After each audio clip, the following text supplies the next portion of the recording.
Let's maybe introduce ourselves briefly. So some of you on this channel already have seen me before. My name is Wolfgang Gilbert. I joined, I think, this channel a few months ago. Been increasingly enjoying it, learned a lot. I have gotten into this agile lean thing about 12 years ago when I was trying to solve real problems with engineering teams I was responsible for, and I'm still excited to keep learning. And so I hope we have something that can help the community to learn, but we also want to learn from your responses and hopefully ongoing dialogues. Simon. Yeah, thanks, Wolfgang. So my name's Simon Powers, and I'm very honoured to be here tonight, actually. Pierre was just introducing his history of the community, and I've also spent some time building communities. I founded AWA, Ventures for Agile, about 5 years ago, and I've sort of been linking in people from all over the world to try to raise the bar of agility and what we do for organisational change. So my background was working with software originally, and then rapidly moving to sort of whole organisational change, and encountering the sort of challenges that people face when trying to change the way that we work or organise ourselves with typically thousands of people, and focusing mostly on the human element of that and how we deal with change and how we deal with meeting the problems of today. So I'm very pleased to be here with Wolfgang. So I was invited here, I think originally by Wolfgang, and we both have been working on this for some time. And yeah, we're very pleased to present what we're going to be showing you tonight, which is the sort of summation of you know, a lot of collaboration and a lot of work and a lot of enjoyment and fun. So and we hope it's going to be very useful. So yeah, that's me. Shall I share my screen? We've still got quite a few people coming in, so it might be worth just waiting just a couple more minutes until it's sort of quietened down in terms of numbers of just a couple of minutes. So perhaps we could maybe just take 1 or 2 minutes to say sort of how this came about, Wolfgang. How did we meet each other, and you know, how did this collaboration begin? Right. Yeah. So I had the opportunity to work at a mid-sized company in Berlin, and we actually brought you in, you and your team, to help raise the bar in terms of agile leadership skills and coaching skills across the business. And yeah, I mean, we had a wonderful dialogue right there, but we obviously didn't stop talking, and so we were both kind of sharing our experiences of, you know, what are the things that obviously go well and that keep us excited about this, but honestly also what are the stumbling blocks, right, that we one way or the other keep running into with these agile transformations, agile journeys, whatever you call them. And that's where we started, gee, what can we do about this, right? And so let's put our heads together. Simon. Yeah, and we so we looked at the work that we'd done together, and also looked at both of us have worked in many different companies in our careers, and with the consultancy that I run as well, I often have the chance to review agile transformations that I'm directly working on, that people at AWA are working on, and together we kind of came with these sort of common blocks or kind of stumbling blocks, and then worked backwards to kind of say, well, how could these have been avoided? What kind of things could have happened at the beginning which would have made it so much smoother later on? And then we looked at some of these things, and we said, well, these prerequisites, if you have these things, then you're much more likely to succeed. And that's kind of what we're going to share today, tonight, this evening, or the morning, or evening, or nighttime, depending where you are in the world. Right. Yeah. Alrighty, so so I'll share my screen because we've put together a slide deck, but we're going to also, in typical style, we'll also be doing a bit of breakout rooms and working together and discussing. So we're very interested to hear your feedback on what we're going to present tonight. So this is the first time that Wolfgang and I are presenting this work that we've done together, and so we're very interested in your feedback.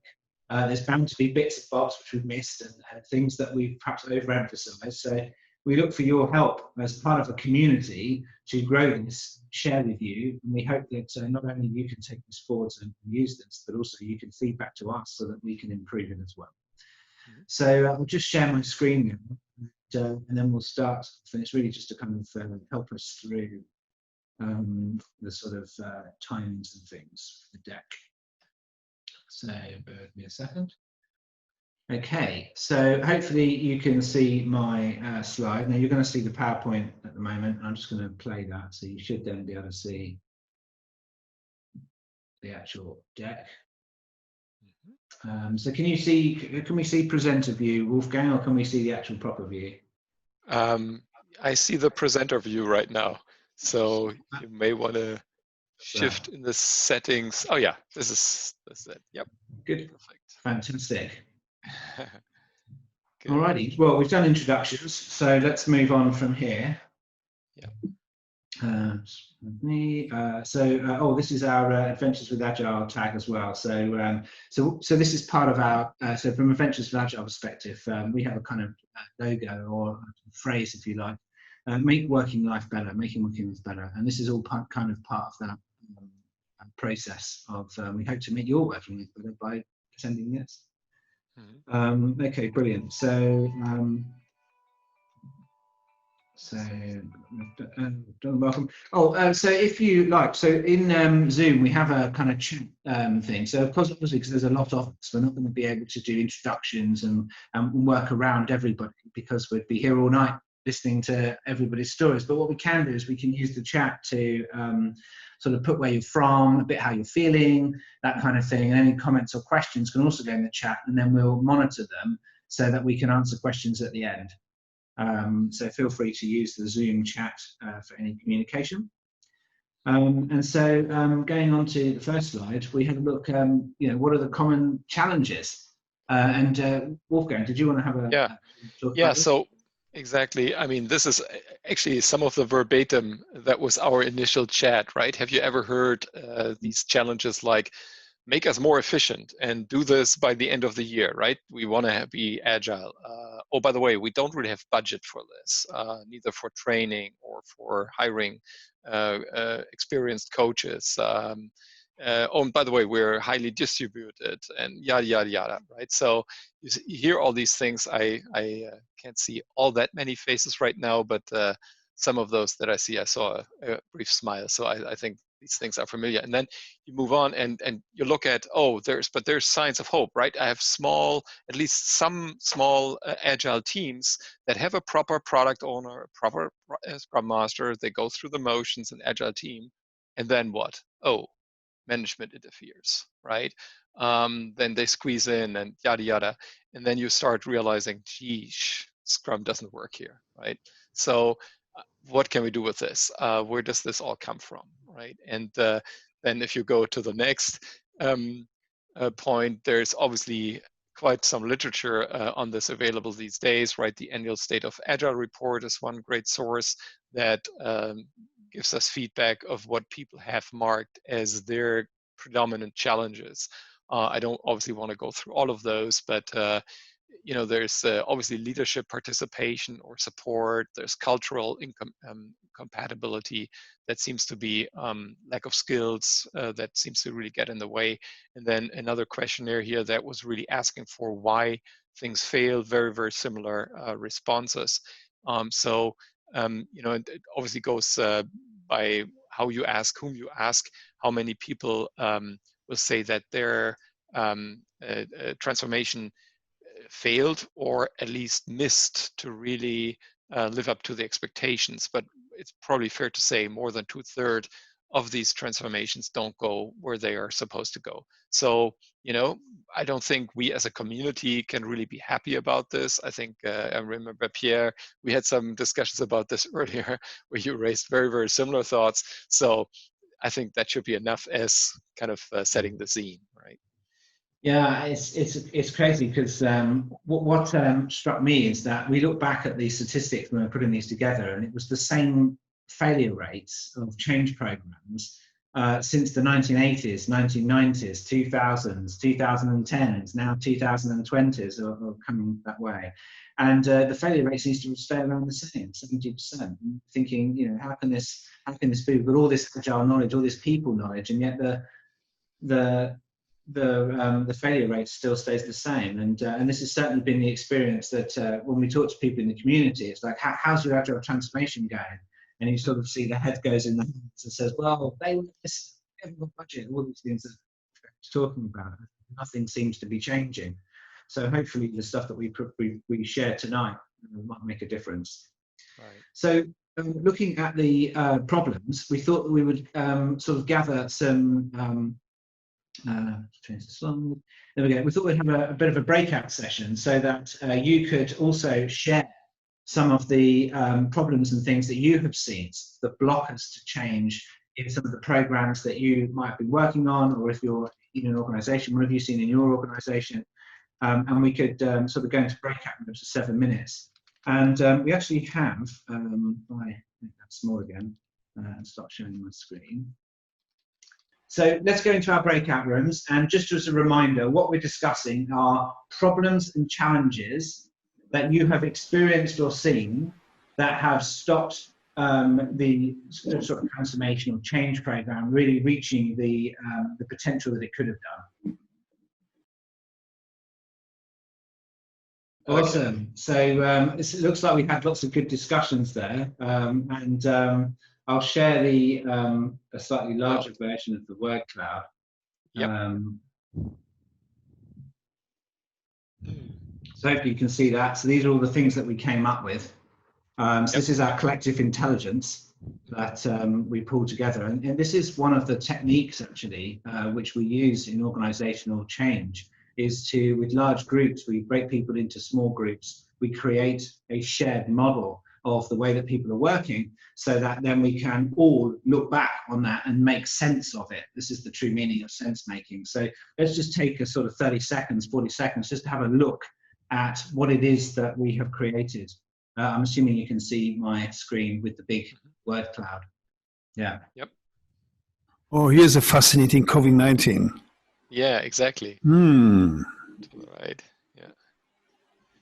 So a big one there, right in the middle, lack of trust. Yep. The leadership not owning. These are the big things that we're seeing in our group, our sense making of what we bring. Fear of change. Fear of change, right. Mm-hmm. Yeah.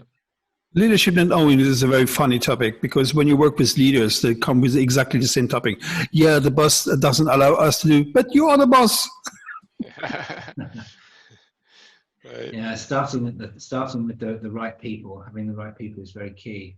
Good. Okay, so what we'll do is we're happy to share this word cloud with you all after this. You can also have a copy of the deck as well that we are working on. We're using. So let's move on. So we're going to have a look at the prerequisites. So how do we actually counter some of these things in this word cloud that we've come up with? How do we avoid some of these things? What can we do up front to reduce the probability of running into these problems later on? And so that's what Wolfgang and I have been working on. And so this is the beginning of us really presenting the work that we've done to solve these problems. So the reason why we do that at the beginning, these problems and word cloud and things like that, is that anchors us in to the whole point of this change. The point of the change is to for organizations to be able to solve the problems that they face, not to do agile or do any of these things. And when we try to solve those problems, we get all of that stuff that we've just generated in the word cloud.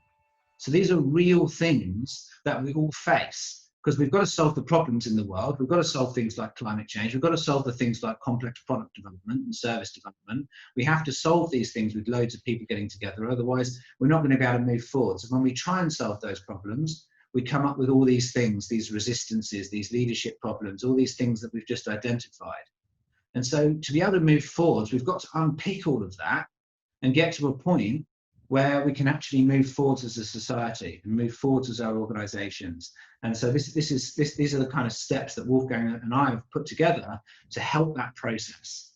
So let me move on to show. Do you want to talk a bit about this metaphor, Wolfgang?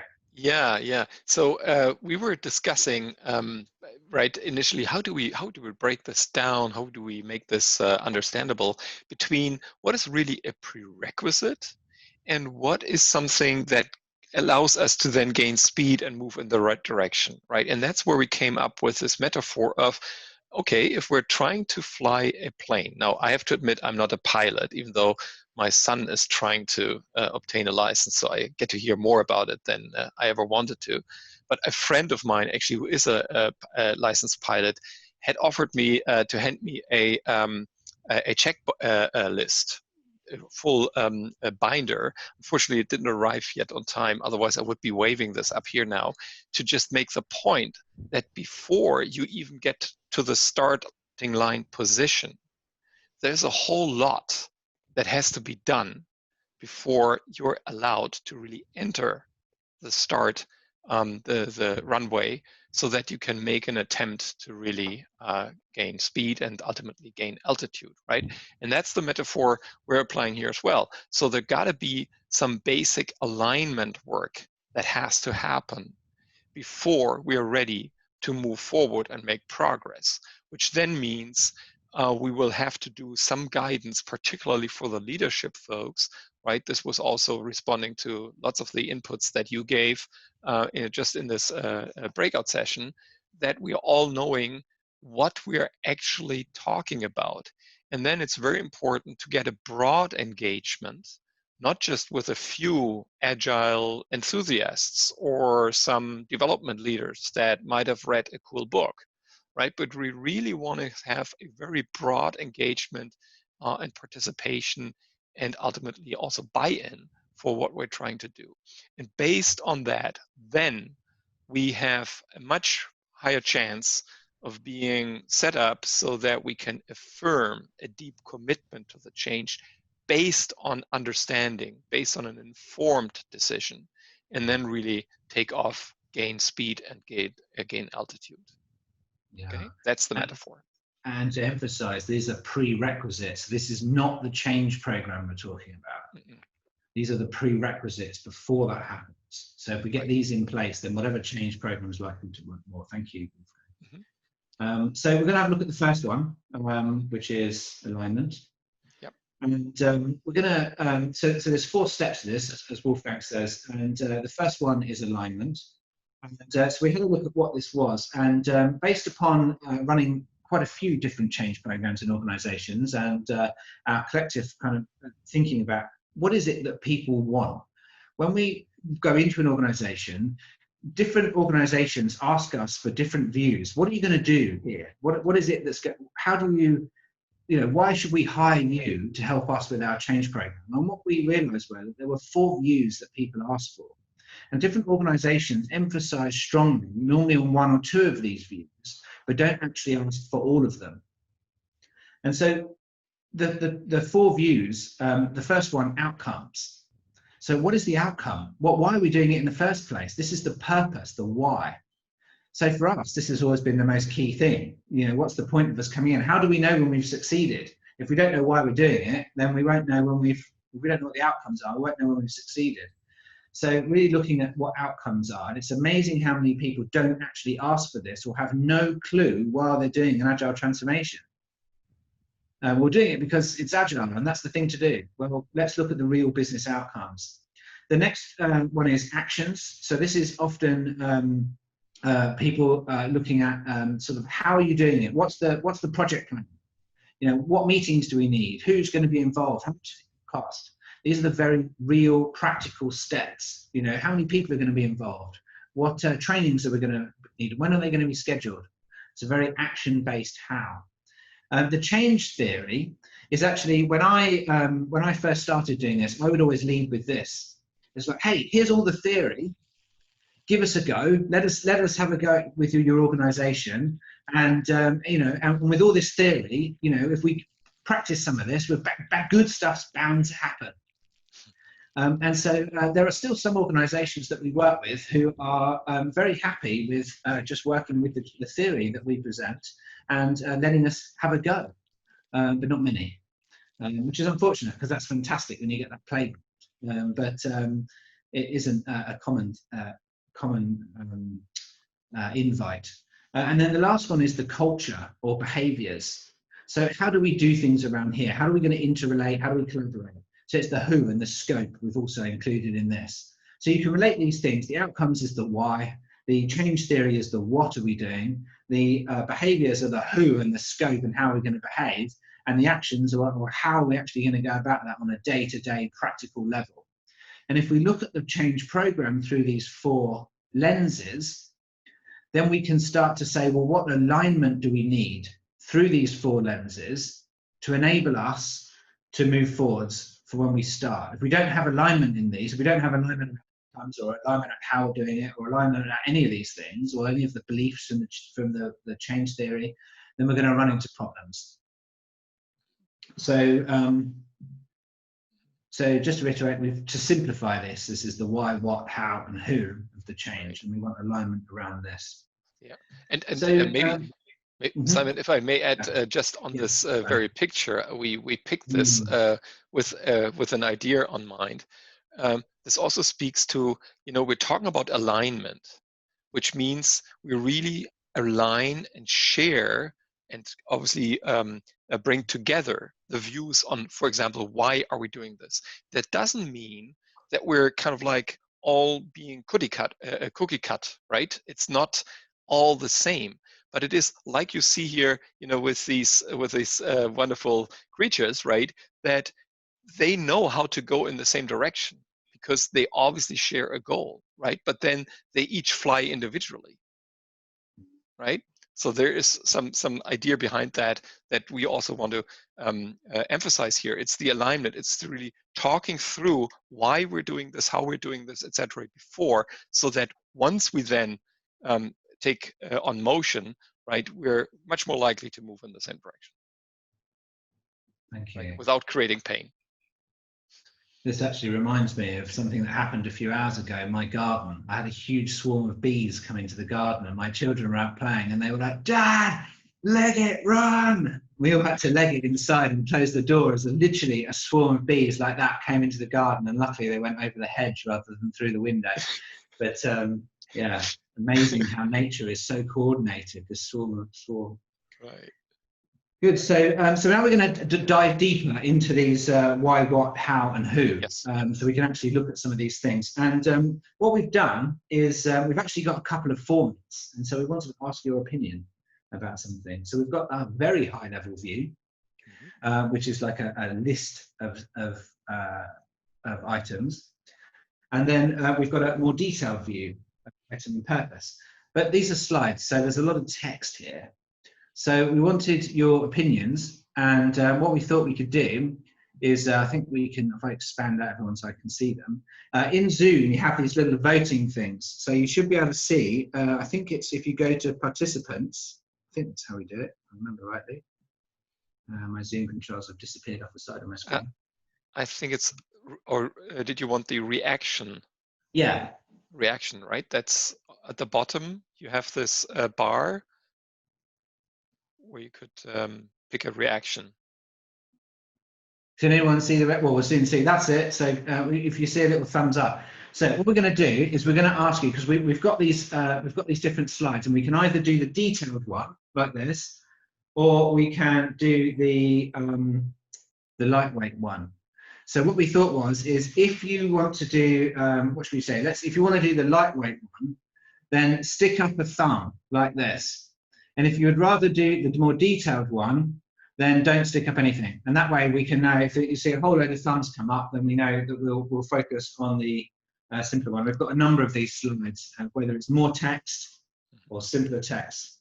So this is us experimenting with our slide deck, because we're going to present this in a few different places.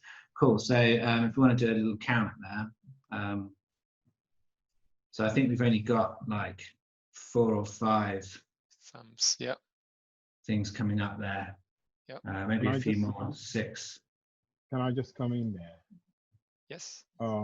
We've clearly demonstrated one of the disadvantages of positive voting only.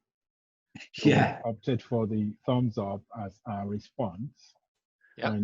and no indication as a response. And that clearly has not really generated the result. How about we try the yes, no, which you've got in the participants section. That way, you're likely to get everyone indicating for or against. Do we want to try that? Much better idea. Thanks, Femi. This is, as we were doing it, I was thinking, how many people aren't voting here and completely swaying. Thanks for that. Let's do that then. So can I add something? Yes. Yeah. The way of your voting, because the problem is we have 61, so you have to pass through all the pictures. One of the good things you're using here a posting block, and you just, yes and no means this, you're hiding. Okay. So if you can't see the picture, means you're hiding, so you can count easily the voters. So the other challenge with that perhaps is that many people haven't got a video, so I'm not sure whether that's yeah. But so they're not voters. I liked Femi's suggestion, right? In the participant, you can hit either yes or no. And so if we make the lightweight the yes and the detailed the no, we should get to a count pretty quickly. And then we can skim through the participants as well. Or chat room, in the chat. If you use as a host, you have a polling feature, right? Just doing a poll of yes and no, combining these two things might be a very quick way for you rather than counting. So I'm going to stick my facilitator hat on here because the voting mechanism here is not the important point. So with my facilitator hat on, I'm going to say we're going to use the yes/no functionality in Zoom with the participants. So if you go into them, you'll see that there is a, if you go into participants, there's a button at the bottom or on the side or wherever it might be, and you'll see a list of things, and you can click on yes or no in the bottom. So which way around was it, Wolfgang? Yes was the... Yes is the short one, and no is the long one. Okay, and then we can quickly skim through the yeses and nos and ignore anyone who is not voting. Yeah, it actually counts for us. So I see right now 12 for yes, 14, 24 for no. Fantastic, look at that, even counts for you. I didn't even know it did. Brilliant, thank you, Femi. So Pierre, if I'm missing the mathematical mindset, I'm, it's a no. So, exactly. It's a no. It's a no. So which one was the no again? The detailed one? The detailed one, yeah. Detailed one, oh, fantastic. So now we have that. So thank you for that. It was 10 minutes of everybody's time, and now we have a way forward. So I'll start on this one. Maybe we'll alternate, Wolfgang, with the different views. So remember what we're doing here is we are looking for alignment before we start. So this is prerequisites, and this particular alignment is around the what. So this is the theory of change. What are we actually doing? What are the underlying things that are guiding the change process? So if, for example, we've got here duration and scale of changes. If we think that, that this is going to be done in 3 months, whereas the Agile coaches know that Agile transformations take several years, then we're not aligned. And we're going to hit a problem in 3 months' time when the contracts come up for renewal and nothing's really happened, right? So if you're looking for short wins, because that's the objective, then you've got some alignment there. Iterative approach. If we're looking for big project plans, Gantt charts, 2-year plans, funding up front, very different than an iterative, agile, highest priority things first. So these are the kind of things that we need alignment on to start with. Leadership behavior, is it that everyone else has to change? Or is it that actually the leadership's behavior guides the rest? Well, what is it? And Wolfgang and I are not dictating what your change program is or what your beliefs are, but what we are saying is that whatever they are, you need to have alignment on them, because that's going to come and bite you later on. We're happy to share some of our opinions, but overall, we're trying to create a containment for you. So cultural change, people or process-led. Are you going to install a framework, process-led, or are you going to derive new ways of working from interactions and the sense-making that goes on with collaboration, which is a coaching approach, which is what we favor, the people over process. Structures and operating models. So are we optimizing just IT? Or are we optimizing the whole of the organization? Or is it just these one team over here who's doing Scrum? And if they succeed doing Scrum, then we know Agile works and we'll roll it out across the rest of the organization. You know, what is the holistic picture of organizational structural change that we're looking at? These are things we need alignment on. Would you like to add anything to that, Wolfgang, before we move on to the next one? No, that's good. I think you want to probably move back because why, I think, came before, and that should probably go next. Yes, we normally start with yes. why. Yep. Yes. Can you respect the plan, please? No, no, wait a minute. We're adaptive. So the why, let's normally start with why. Yeah, exactly. Start with why, exactly. So this also came up in the breakout session that I had the honor to be part of. This is probably the #1 item where things, in my observation in the 4 transformations I had the opportunity to be part of, it goes wrong.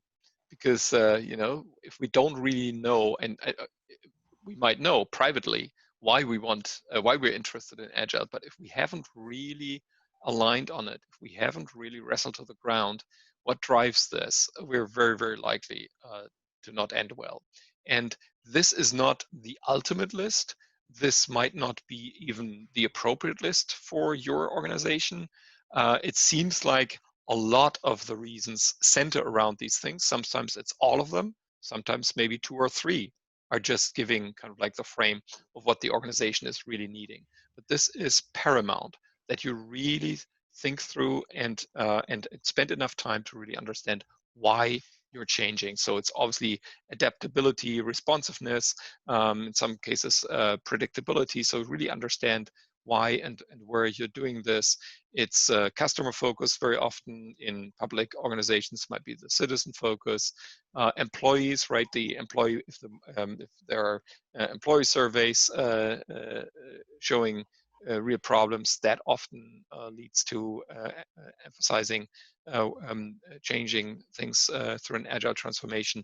I've been time and again called into these things for quality issues, because customers were having real trouble, problems were amounting, revenues fell short because of quality problems. And that's where Agile was often seen as a way to help address this.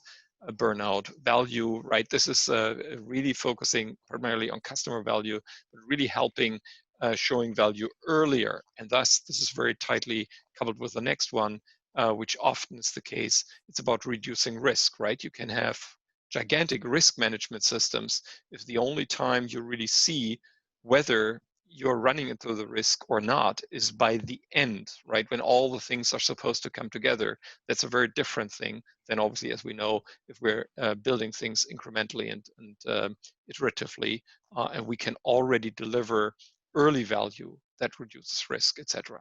And last, innovation. Often I've seen Agile also being sponsored or being called upon as a way to go forward, because particularly larger companies found themselves to be too bureaucratic, finding that new ideas, new innovation don't really make it out to the other end fast enough, and are ready to change something like this.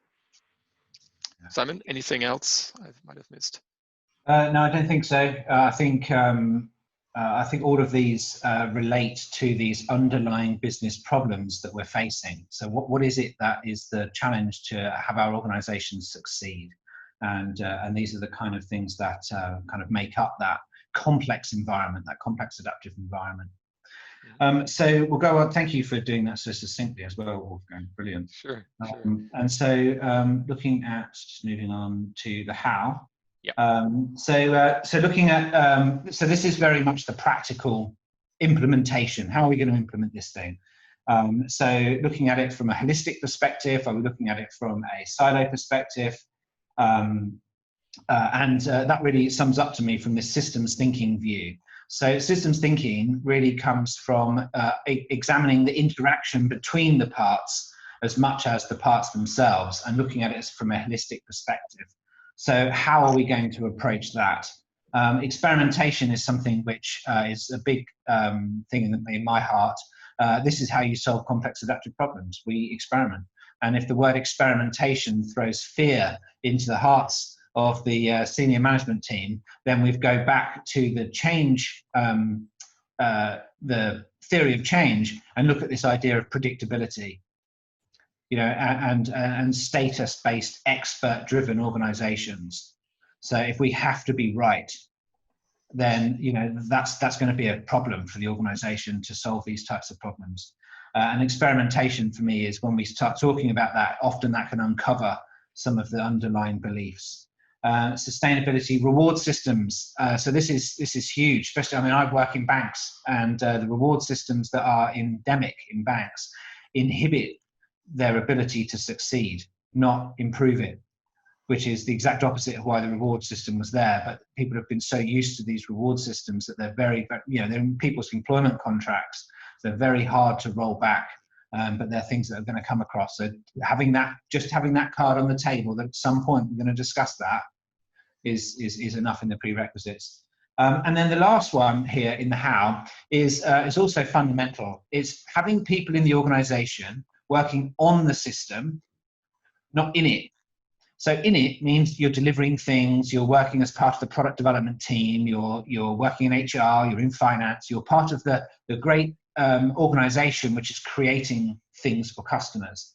Working on the system means that you're apart from that and then looking in and helping improve.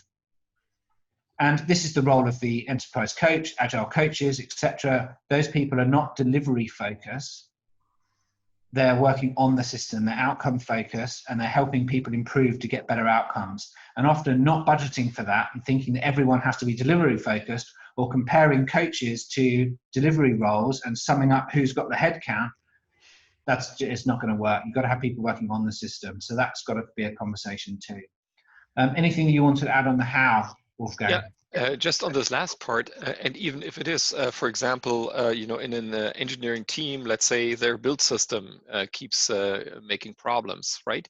Then even allocating just a certain portion of the capacity of these developers to fixing this is paramount, because just wishful thinking will not improve the system. Right, so it's important when you're disappointed about your system not producing the results, or in a way the result that you want. Wishful thinking will not get you better there, right? It will.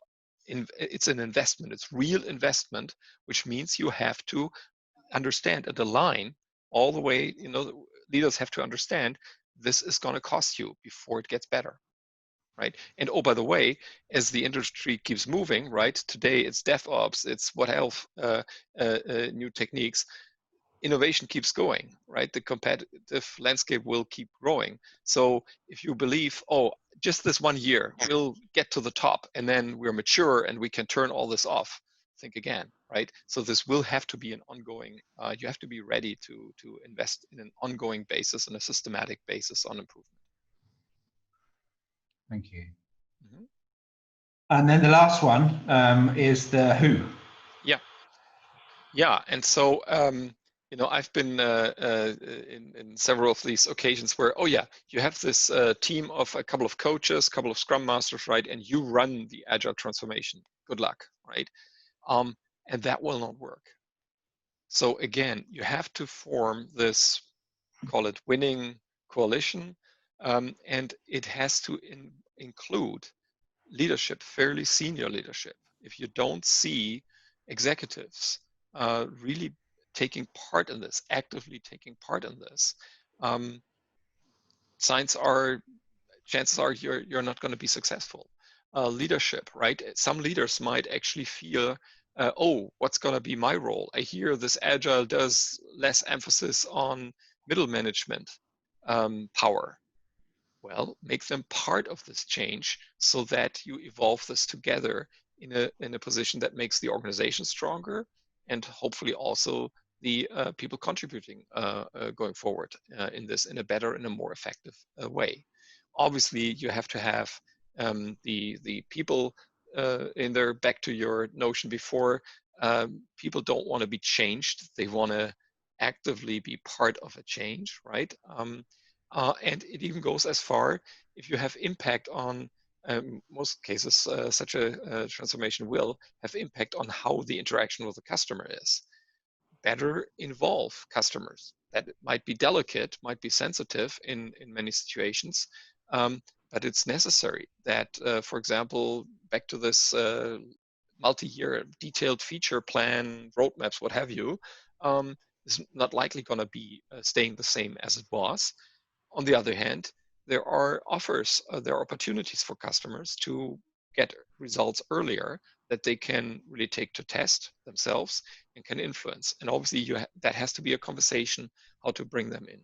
And even beyond that, shareholders or then the society at large, depends on the business, obviously, local authorities, global authorities in some cases, you have to figure out how does that impact or vice versa, right, is the impact of the transformation. So neglecting this, ignoring this, could be a fatal error for making the transformation work.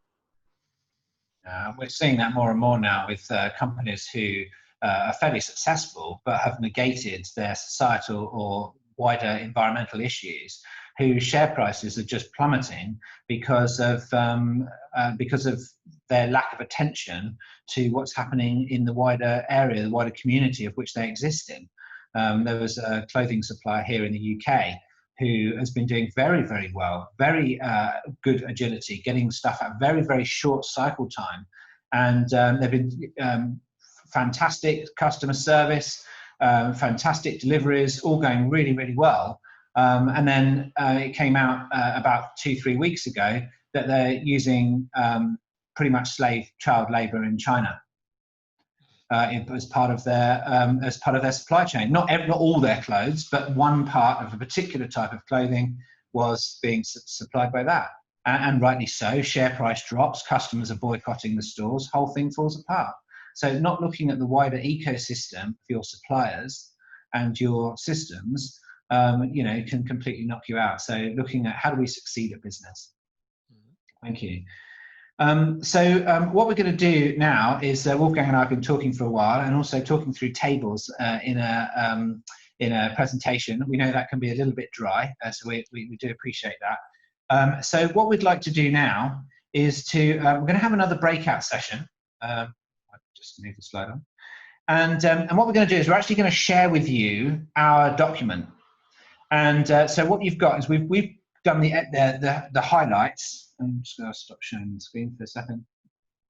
So we've looked at the highlights, and what we've got actually a much more detailed document. And in that document is not only the things we've showed you, but there are also metrics of how you measure whether you've met that prerequisite.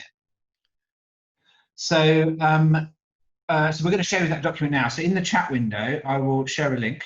So what you'll find here is a PDF. And you can download that. You can keep that, obviously, because I've got it.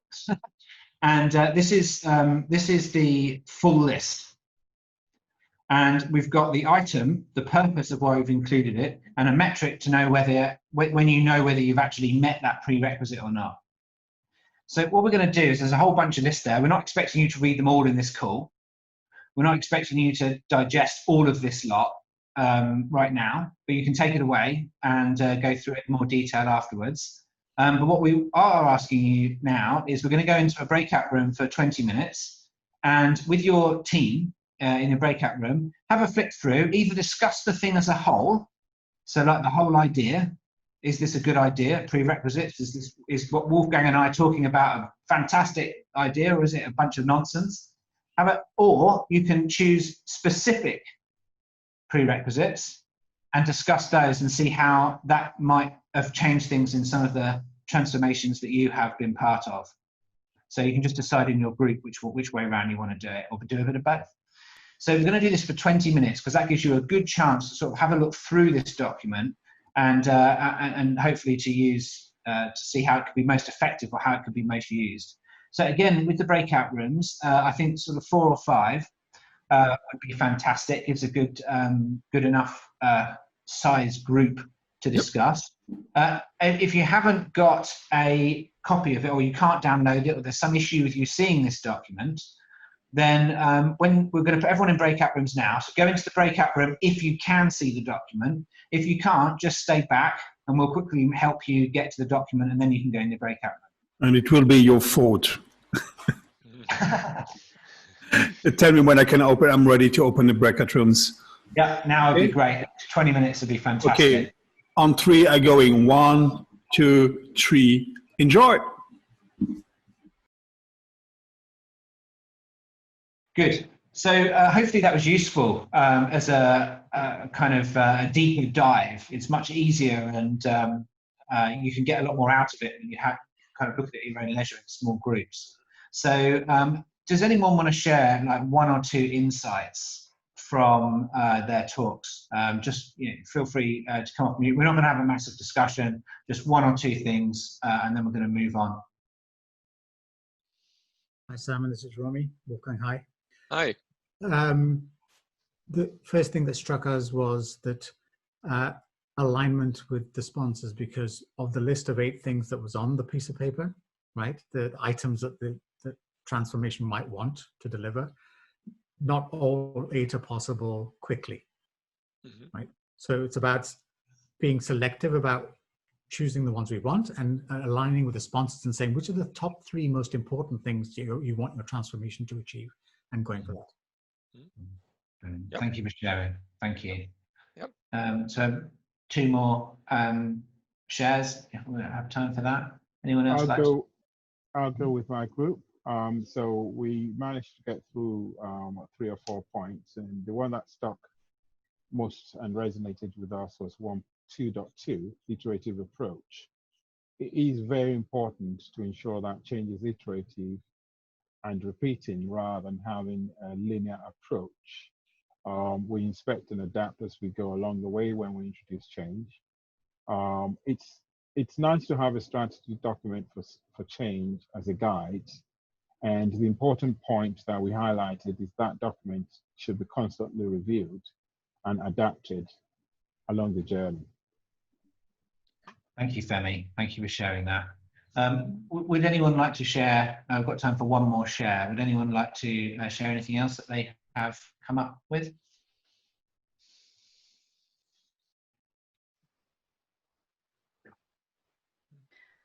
I think I'll just add from my group. So Addie and John and I, when we're looking through the alignment, this just follows on what Romy was saying in terms of a starting point for alignment. So the idea about customer experience, improving customer experience and improving employee experience. Addie mentioned that, from his perspective, there's not necessarily always a focus on the customer experience to begin with. And we're kind of trying to figure out how that would work. And John also rightly pointed out that, from his perspective, customer experience is important, even though organizations don't necessarily start looking at that in their, initial strategy. So it's just a good thing to kind of align about, picking which ones you would start with first. It's good to have all of them, but that may not be the case for the organization. Brilliant. Thank you, Christina. Brilliant. So at the end of this, thank you for sharing that. So at the end of this presentation, there'll be a little contact us slide with Wolfgang and I's email. And if there's any other comments or shares that you've got, either now or afterwards, if you use this afterwards or read through it another time, if there's any shares or any kind of comments, good or bad, Wolfgang and I would love to hear any feedback from you so that we can improve and we can continue to adapt as well. So please do keep those shares. You can also write in the chat window now if you wanted to as well, and then we can save the chat and through them later. Okay, so I'm going to go back to the slide deck. We've got a few more slides which we'd just like to run through, and then we'll probably keep it quite tight because of the time, but we've got a few more things to share which I think are very important in terms of this prerequisite work. So just sharing slides now, and play from current slide. Right, so are we good or are we seeing the presenter view? No, we're good. We're good, fantastic. Right, so we've got to just like to share some of the underpinning ideas which go into the remaining parts of this. So if you remember, there were we've got the 4 elements of the runway. So we've looked at the first element of the runway, and we split that out into the who, where, why, what, or how. Who, where, no, who, what, how, where, what is this? So we split that out, and now we're going to look at the second one, which is some do's and don'ts. And we just wanted to share very briefly with you some underpinning ideas, the underpinning approach around where we've got these do's and don'ts from. So it gives you a bit of background. So the first thing is we have, so over the years, we've put together a playbook, which is really a systemic coaching conversation. So if you're familiar with professional coaching, you'll know that coaching is about aligning a person's behaviors and actions with their own goals. And so this is what we're doing with the organization. We're aligning their actions, behaviors to meet their own goals. And this is a systemic approach because we're not dealing with 1 or 2 people, we're dealing with potentially hundreds or thousands. And so we're not going to go through the whole playbook now because that would be like a whole class to do that. But basically all I wanted to bring up was that this is a systemic coaching approach. If there's anything that you want to add, Wolfgang, as I go through, I'll just leave a little space. That's fine. Only a couple of slides. Yep. That's fine. Systemic and holistic. So this was some of this thinking. We got these quotes from a chap, Professor Russell Ackoff. If you haven't heard of Professor Russell Ackoff, then you need to do some Googling and watch some of his videos because Professor Ackoff is this crazy dude from the 1990s who's doing what we're doing now, but 30 years ago, and coming up with all the same stuff. And when you read his stuff, he's a brilliant orator and very, very succinct, gets to the point very quickly, and he's saying the same things. Don't focus on the parts, focus on the whole. Move away from mechanistic thinking, treat people like human beings, and look at it as a living organizational system. And then, use that as a holistic approach with people, not parts of the machine. These are the things that we're coming up with now. He was talking about this decades ago. Fantastic chap. So based on some of the work here. Yeah. And then looking at the right levers to pull. So very, very briefly, we'll go through these things. These are some of the things that you might come across if you're in finance, economics, or obviously in the change world. So I have a finance background, so looking at things like this. If we're looking at shareholders, stakeholders, people who are actually paying for this stuff, a lot of them are interested in how can I get my business to be invested in? How can I keep the investment coming? How do I keep shareholder value up? So when we look at agility at that level, then it just fits very nicely. Investment decision is basically how much money am I going to make, for what risk, and over what time frame. And we know that basically we can cut costs. There's lots of cost cutting, but mostly we're interested in raising the value, how much money we get back. And we're very good at reducing risk. Agility is all about risk reduction, and we're looking at smaller increments of time. So it makes total sense at the investment level. Supply and demand, it's not about supply and demand, manipulating that. It's about how quickly can you flex when supply and demand changes. So looking at it from that type of lever as well. So these are the things we've included. And then this last long one down the bottom here is just taking into account that the culture shift that we're looking for is an indirect change based upon all these other elements, mind shift, process and structure, skills and behaviors.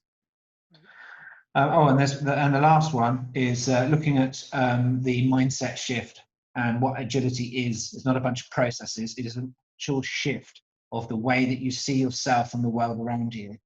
So we're not going to dig into the onion and the agile mindset. If you have a look at my blog or on LinkedIn, you can see the explanation for these things if we haven't come across them. So these are things that we've drawn upon. So now we're going to move quickly into the guide for leadership on what is coming. Do you want to talk to this a little bit, Wolfgang? Yeah, okay, so thanks, Simon. After we've gotten now to the initial effort, through the initial effort to align, right? Think of, we've gotten close to the startup, to the runway, and are in a position that we want to kind of like, pull the throttle and get moving. Now is the point where we have to ensure that the leadership is really deeply understanding, particularly the leaders are understanding what they're getting themselves into, and not just what they can expect, but also what is expected of them, right? That's critically important. I had that in the breakout sessions that was also discussed. This is not easy, or it doesn't come just automatically, but you have to really prepare for that. And the best way to do this, I have my experiences back way then when I got into my first points with Agile. It's really the experiential learning that is still back 12 years ago, still on my mind, of having really been through a lean production simulation and really experienced on my own, with my own hands and my own sweat, what the difference between a pull and a push model is, right? And if you have that, give that experience, there are many other ways to do that, to leaders as well. You're so much more likely to actually resonate with them what this shift is all about. Okay, so that's critically important. And then, yes, if you go to the next, obviously, like we had this little, ideas for what are the things to align on in these 4 different dimensions, there got to be certain agreements on what we expect from leaders, what they do, as well as certain things that they do not do anymore, right? And give particular guides to executives, what right is also expected from them. For example, just being a bystander or saying, I sponsor this, you go ahead and change all, won't cut it, right? It's more nurturing, it's more active involvement that's really needed on their part.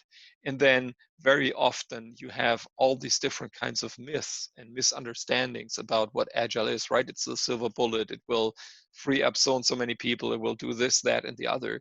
No, let's really clarify, what that is. And based on a sound understanding, an informed decision can be taken, right?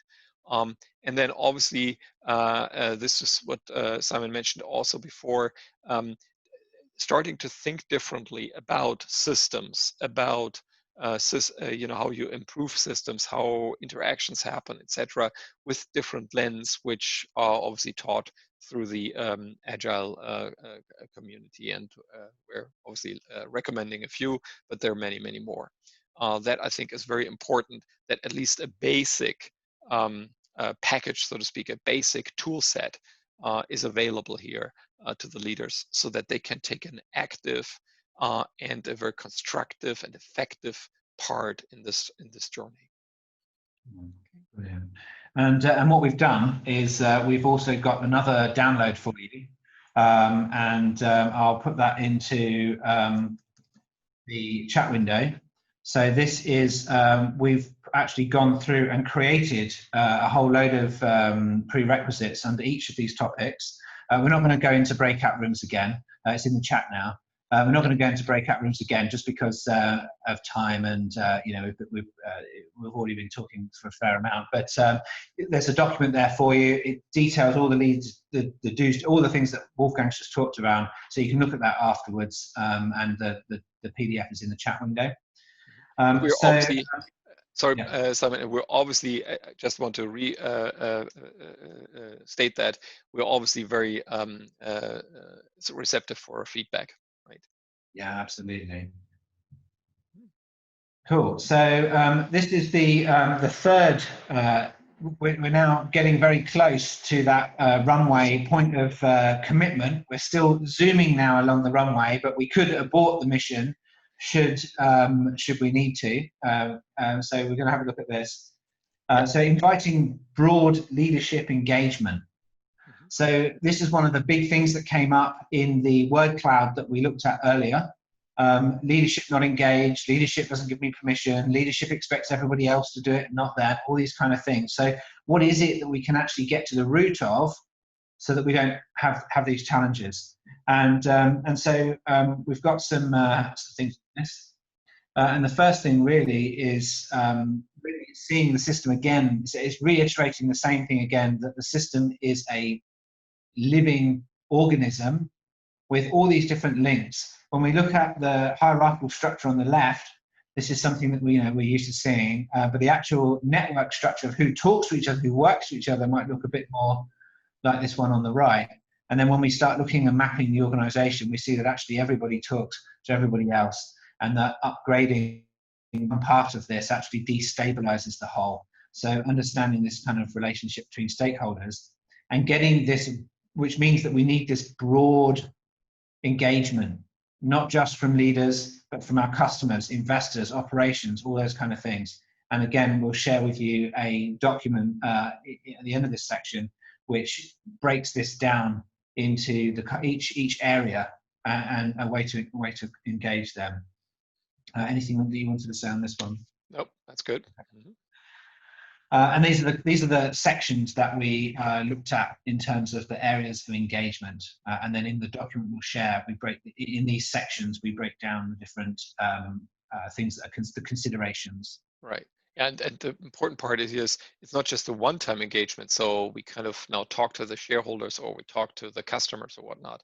But this is about obviously an ongoing broad engagement, right? So you've got to find the right rhythms. Obviously with, let's say, leadership, employees got to be a much tighter cycle, probably. But you got to find what is the appropriate cycle, feedback loops, right, that you have with these different stakeholders as well, so that you are striving towards alignment. And the way that we actually implement this, these prerequisites, is that we use this facilitative coaching approach. And so you might notice at the top there, the very first word is invite. It's not about demanding engagement. You shall do this, you shall do that, we must do this, how do we sell it? What we do is we invite, and then any information that comes back from that invitation is information for us as a system. And we can hold up a mirror to that. So if there is no broad engagement from one or more of these areas, that's a mirror that we hold up to everybody and say, what do we want to do with that? And that's a fantastic conversation to have, rather than we haven't got engagement from these people. How do we make them? How do we mandate it? How do we escalate? All those kind of words just causes this resistance, which undermines everything that you're working with. So having this coaching and sense-making approach, even at this early stage, is really key. Okay, so moving on to the fourth and final stage. Right. Yeah, now we're about to lift off, right? And so three basic ideas or concepts here that we want to emphasize. One is really, this is about changing and relentless improvement, right? So this was already in the earlier comment after the breakout. It's not about here's the gigantic plan for the next 3 or 5 years, how we do all the changes. No, we built obviously a plan. What are the next steps? What are maybe the key impediments we need to resolve, what have you? But it is about changing and improvement in an iterative fashion. And for that, we need to obviously ensure that there's readiness to even assess the current structures and see where does it fit into this new world, into this agile way of working, and where doesn't it? And then be ready to either replace or revise it so that it works, right? For example, an annual budget cycle might not be as agile supportive as you need it to drive innovation. Others come to mind. Bring agile thinking and methods to all areas of the organization means it's not sufficient if, let's say, IT or the engineers, you all go agile and we'll wait here and see and tell us when you're ready. No, this is about, okay, let's see, how can agile way of working help, let's say, in the sales or in the marketing domain or in legal or in others, just for the sake of helping improve their way of working. Again, inviting them to see, where opportunities, how they can get their work done better and smarter and more effectively. But then once you have really this extended skill set and knowledge and interest throughout the company, then comes the opportunity to also look at the processes that really cut across, that break the silos, so to speak, that really follow the value chain from the customer and back, and how to improve those, right? Based on own experiences, own experiments in, let's say, HR or in other areas. Now we can gauge and get to a better and more capable level of working iteratively at scale. And last not least, I mentioned that already before, this is about iterations. It's about closed feedback cycles on all different levels. And that should include executives, how we engage with shareholders or customers, etc. Fantastic. Mm-hmm. Yeah, and so back to our little analogy with we're trying to fly, right? We have to have the commitment that certain patterns, a lot of those are leadership patterns where you would find more details right in the material that Simon mentioned. We have to discontinue. I don't want to reiterate all of those, command and control, right? Squeezing in, intervene to fix all problems, the hero cult, all these kinds of things, right? We have to let go. And in our metaphor, if you click one more, right, this is about, it's like kind of like pulling in the landing gear, right? So that, you know, we're actually able to really accelerate and gain altitude, right? So unless we let these things go, we might get a bit agile here and a bit agile there, but it won't be sustainable and it won't be on scale, right?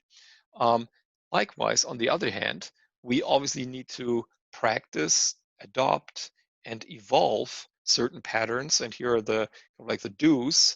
Again, more details around this also in the material.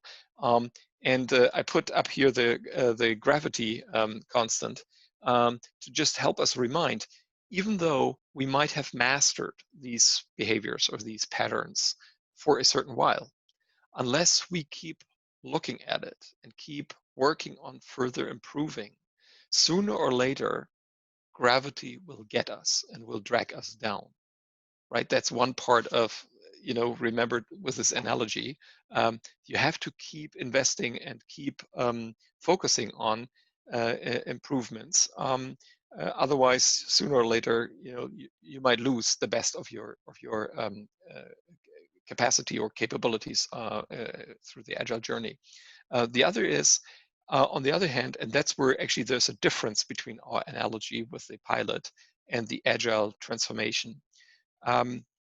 Gravity never sleeps means the pilot, when they are on this runway and they're pulling it, right, pulling the plane up, they better don't make mistakes because gravity will get us, right?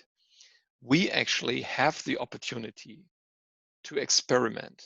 And unlike in certain business areas, in most, it's actually, we can be forgiving if there is an error, a mistake that happens, as long as we recognize it early and learn from it, such that, right, we improve and don't run into the same problems again. We can do that. So be mindful of that as well, right? Yeah, that's essentially where you know, this was leading. And if you just go to the next, that kind of sums it up, right? We're not saying this is the full-blown transformation plan or any of that sort.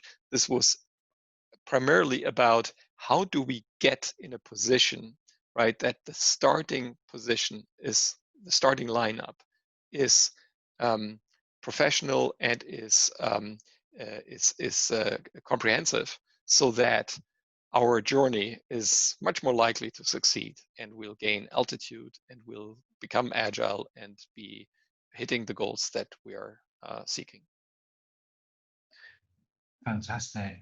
So hopefully this has been helpful. The real detail is in the documents which we've half shared, and we'll just share the other links in a second. The documents are in these 4 steps. So we've shared the first one and the second one so far, and we'll just share the third and fourth. And if you take them in that order, and what we've done is the way that we actually run these transformations, we've built a process around this. We have training classes, we have workshops for leaders to actually get the alignment to do the stuff that we're talking around. So obviously that's our kind of proprietary kind of way that we implement it. But these are the underlying prerequisites of which you can then take forwards and implement your own strategy for helping an organization to achieve these things before committing to millions and millions of dollars, euro, pounds, whatever, in the actual change process. So hopefully this can save a lot of money, a lot of time, and a lot of frustration. We hope it's useful.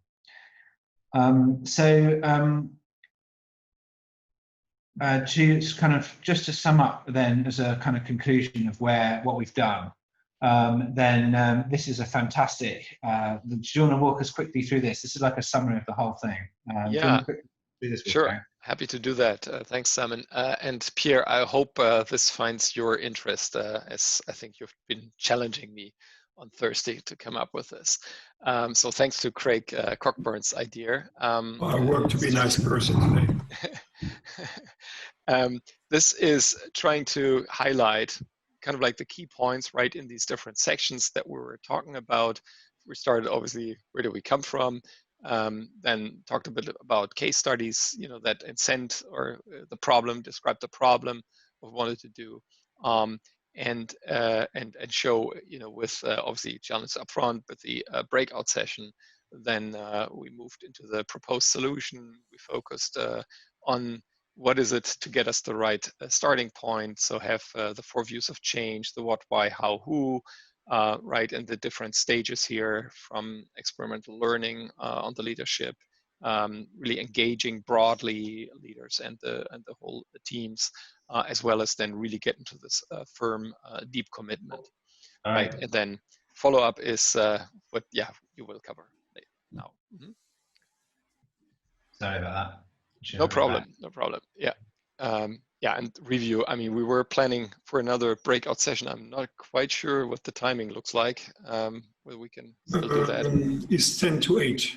10 to 8. Yeah, we'll probably need that. I thought we'd probably skip that last session just because it's a bit late. It's getting tight. Yeah. Sorry about that. Yeah, and then this very learning map, again, I've borrowed this here from Craig. This format is hopefully giving you a different kind of reminder of what we discussed here.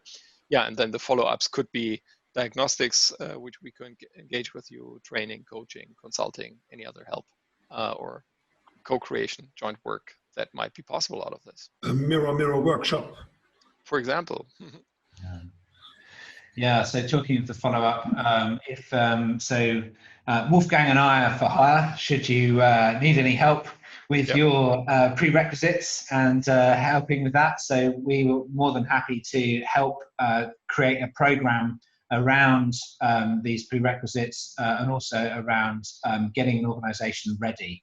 We can do that fairly briefly, fairly swiftly, because we've done a lot of the prep work, a lot of the pre-work, and we've got a lot of workshops and things that we can pull together so that we can help you get ready so that you can avoid the pitfalls. So feel free to work with us. And we've got some contact information here. And so not only for hiring us for our amazing skills, then also please for feedback as well on this content and material that we have provided in this space. So you've got our LinkedIn, feel free to link in with us or email us or whatever. We look forward to speaking with you around whatever feedback and things that you might provide. Yep.